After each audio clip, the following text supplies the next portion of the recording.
Day 5. 5 alive. Actually, whilst I say that, I would like to just reiterate up front, the topic we're currently going to talk about is future orientated. And this is about ourselves. So this video is you, the human, and tomorrow's video, day 6, will be the pet, future orientation. And both will be around the same themes. That there's only one thing guaranteed in both your future and your pet's future, especially your pet's future. And because your pet is, well, making sure you understand your mortality right now and that life is fleeting and basically death is the only thing you're guaranteed in the future, really, that is our subject. So before I go into it, I just want to reiterate, do what you need to do. If this is going to be a trigger happy as such topic for you, like it's going to make you uncomfortable, remember the breathing exercise. Even add the sound if you need to. Do what you need to do to look after you. Now, while saying that, there are 2 exercises, actually 3. 2 exercises that I've got here. And if you're interested, I can, in the official one, and this, give me your feedback, especially about this topic and tomorrow's topic, at any time. Should I make copies of this, which is emotional release tools and the shamanic emotional release tools? So make copies of that and make copies of this, transforming the trigger into treasure. So if you get triggered by anything, I highly recommend this process, this exercise. Highly recommend it, transforming the trigger into treasure. So nonetheless, let's get started on this topic. So a lot of this has been taken from what's called my end-of-life/death doula training. So yes, I am an end-of-life doula or death doula. I am qualified to do that if you need me to. For you, personally, if you're on your end-of-life journey, or else I'm looking at seeing how I can be of service to you as a pet parent with a pet at its end-of-life journey. So first of all, what is death? So post in the comments below, what is death to you? What is death? How do you define death?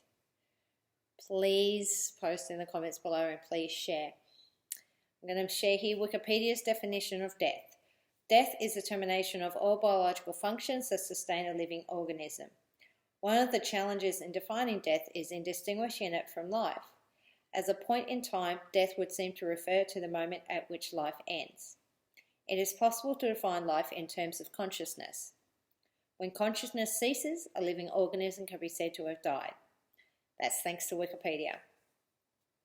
So, so what is death? How do you define death? Please share in the comments below. It's good to know and good to check in with yourself on that, you know, if your beliefs are changing in regards to that. I personally see it as a transition.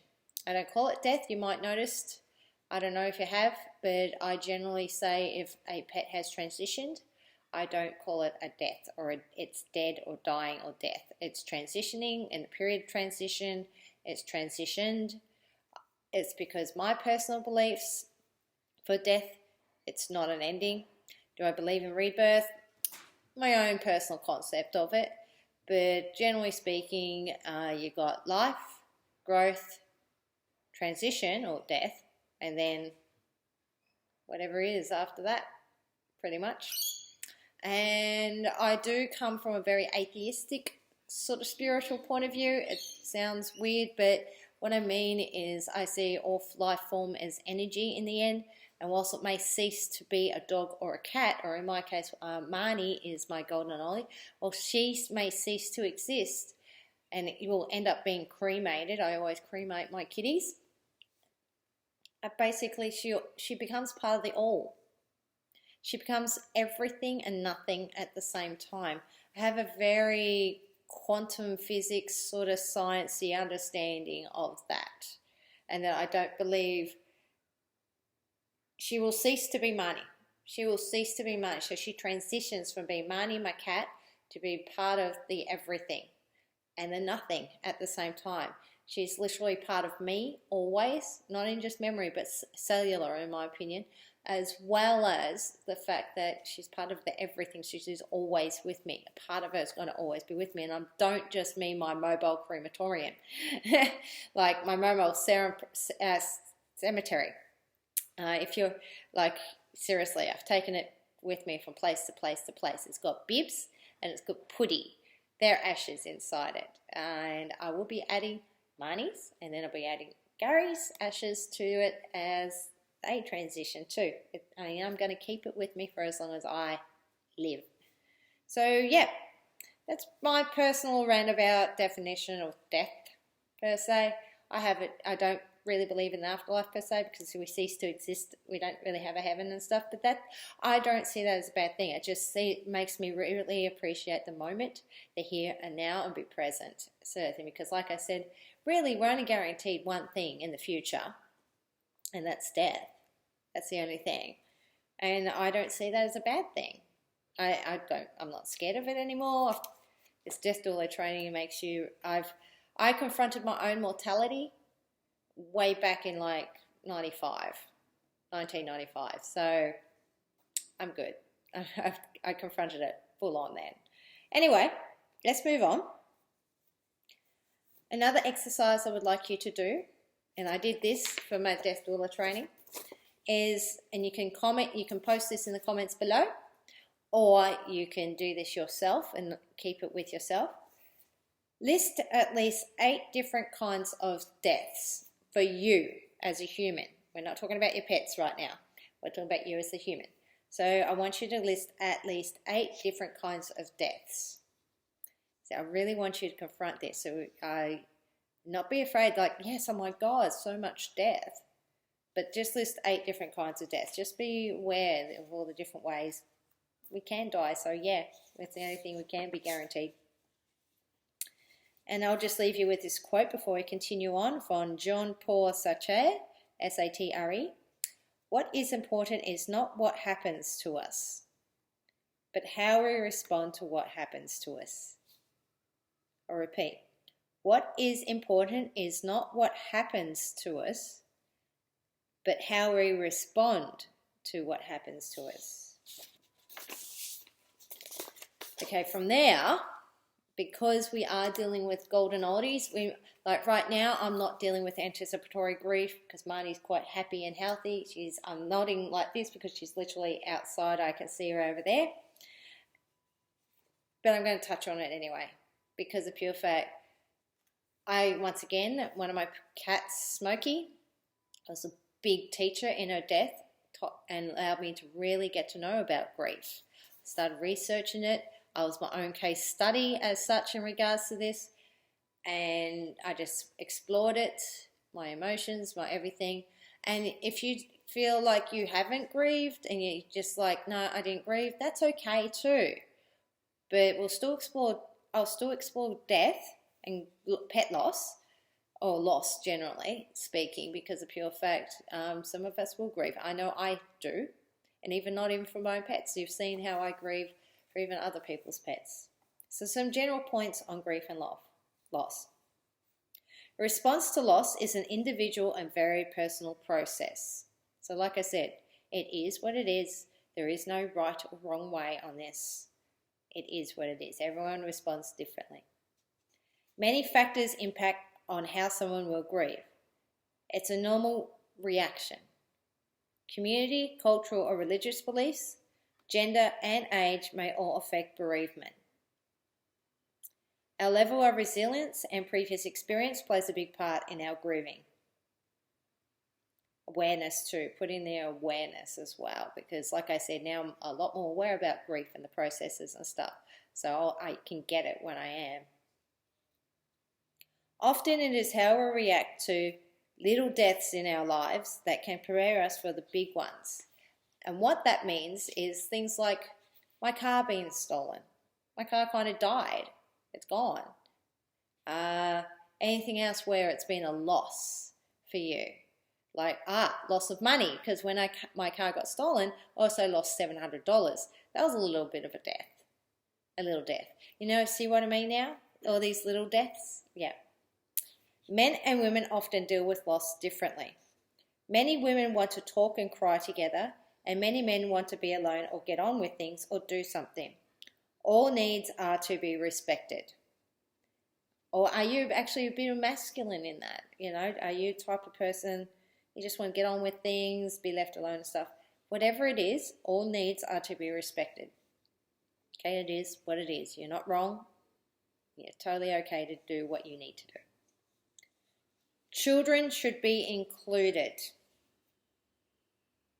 I'll repeat, children should be included in bereavement and treated with kindness and care.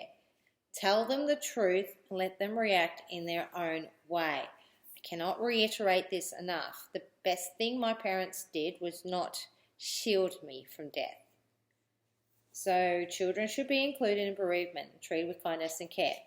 Now, a good author for children, and she's got a few books out, and she's actually an Australian, but regardless, she's definitely got some great books. Her name's Nikki Burton, and I'll post, of course, her name as a recommendation for books about grief in regards to kids that can help them. Emotions and feelings often change, shifting between tears and laughter, despair and acceptance, anger and gratitude.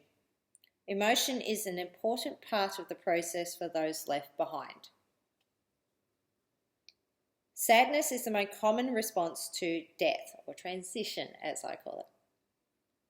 From there, feelings can move through disbelief, distress, despair, anguish, grief, intense grief, or not wanting to live.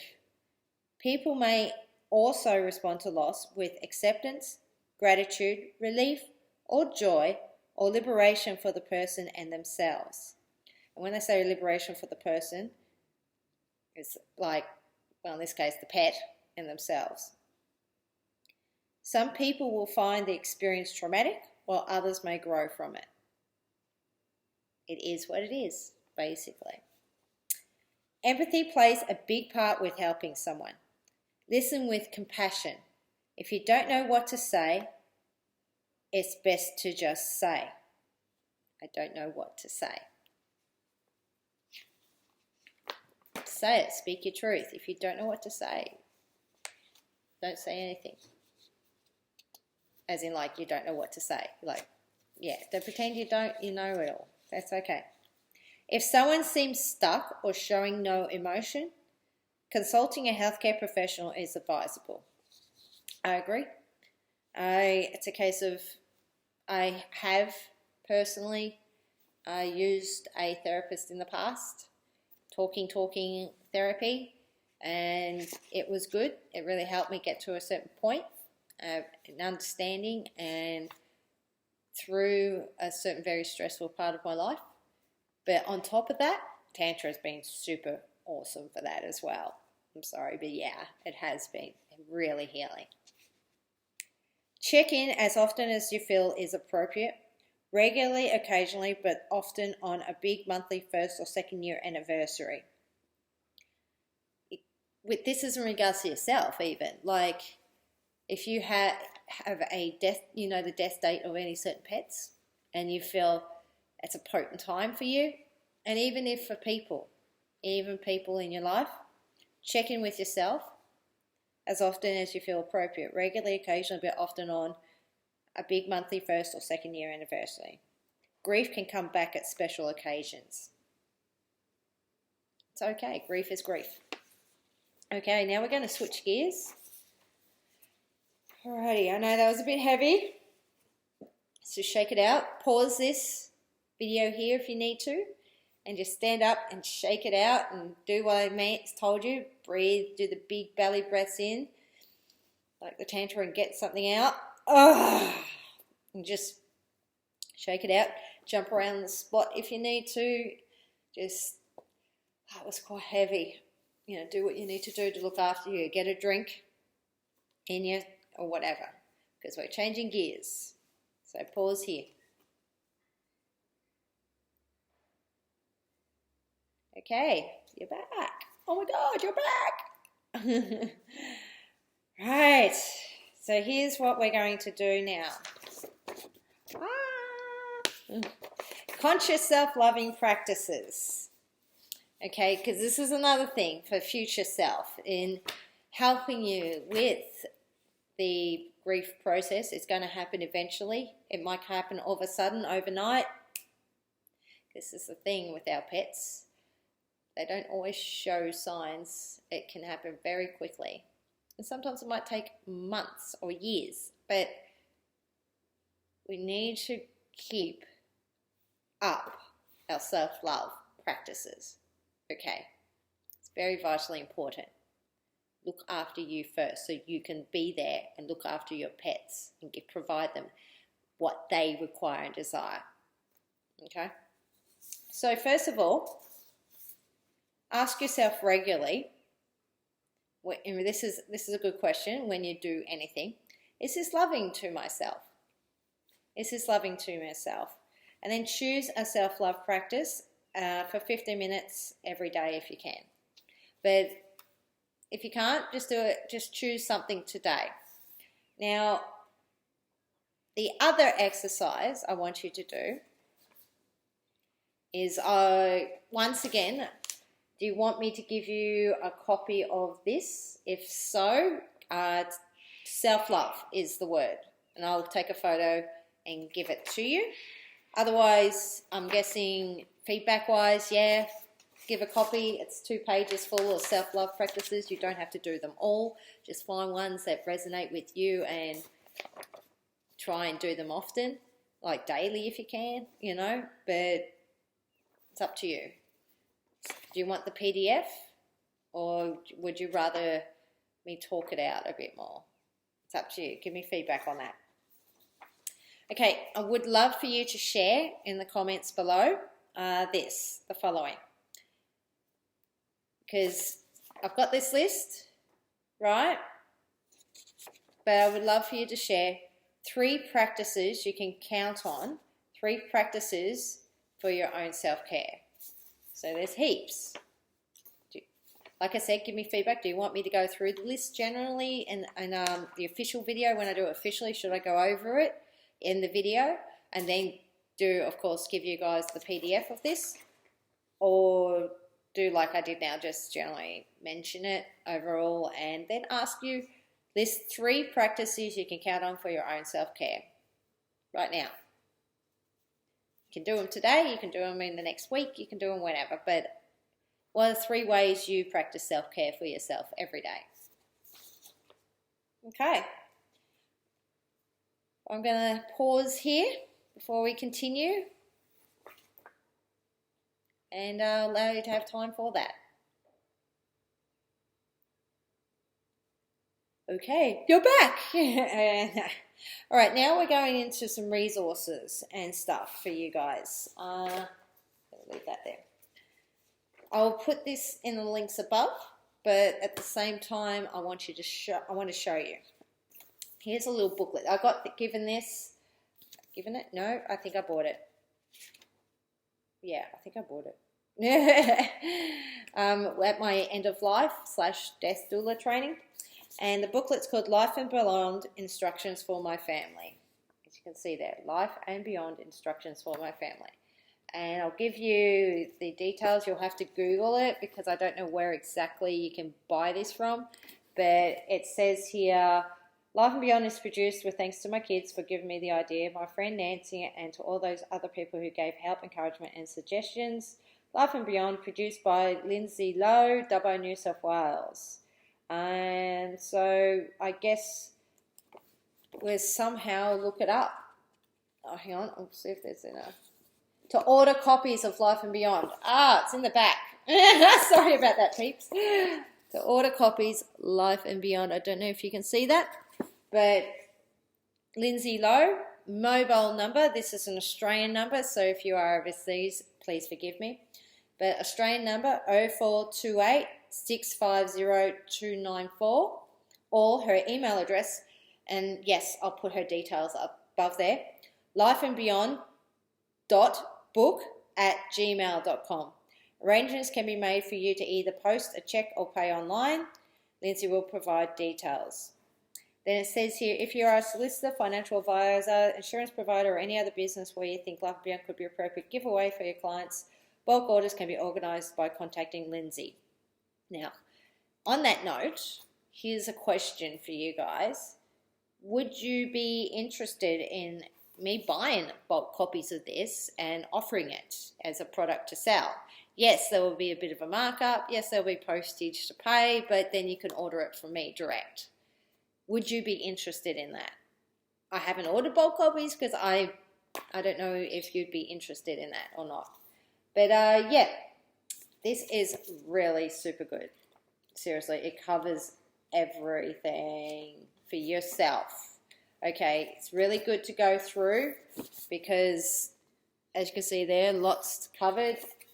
Personal information, children, guardian and minor children, brothers and sisters, military service, relations and friends to be notified, clubs and organisations to be notified, blah, blah, blah, blah. It even does social media notice, online and social media accounts, mobile phone data, wish lists, collections and heirlooms inventory, blah, blah, blah. This does not replace a will. This does not replace a will. Basically, it's the idea, I'll read it out a little bit here. The idea for this book originated when I was trying to picture what would happen if I died and my young kids were left to deal with the consequences. Although I knew family and friends would assist, I felt anxious for them and realised that no one really knew what my wishes were. Check in with yourself. Who really knows what your wishes are? I'm not joking on this point. Okay? I'm not, seriously not joking. Because, like I said, the only thing we're guaranteed in our future is death.